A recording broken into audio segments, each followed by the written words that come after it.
The other thing about the field is you got to look at the soils.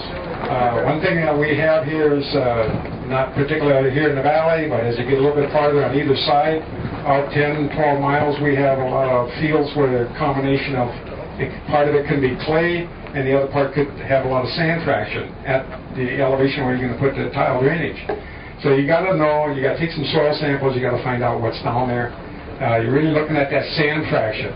Clay we don't worry about too much, but sand can get into tile and plug it if it flows in. And that determines, you have to know what the sand fraction is to determine if you need either a tile with a sock on it or a barrier, or if you use a fine slotted tile. Either one will work, but that's what the soils does for you. You can start to select a drainage design coefficient. Now what's this crazy concept called a design coefficient? Well, from an engineering point of view, we have to have some kind of a point in order to size the pipes, how much water they're going to carry at a certain grade and a certain slope. And so we plan, and it's based on agronomy, some of the things that Hans was talking about many years ago. In this area, we use 3/8 of an inch drainage coefficient. Now what does that mean? That's a depth of 3/8 of an inch taken off an acre of land in 24 hours. Doesn't sound like much, does it? 3/8 of an inch off a whole acre in 24 hours.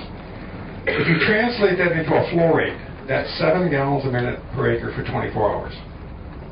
So if you drain 100 acres, you're going to have an outflow, if you hit that peak maximum flow, of 700 gallons a minute coming out of that outlet.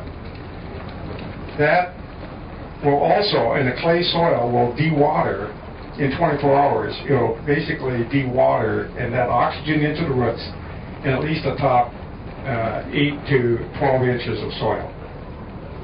So it sounds like a small amount, but it actually translates into quite a bit amount.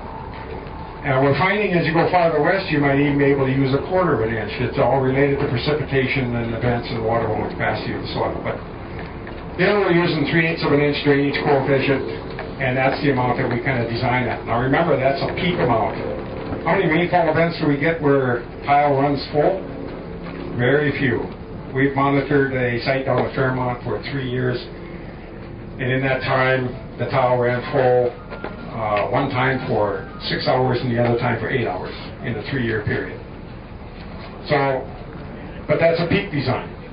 We could design it much bigger, it just costs a lot more. We could design it smaller, you just wouldn't drain as fast. So we got to have some kind of a balance in there.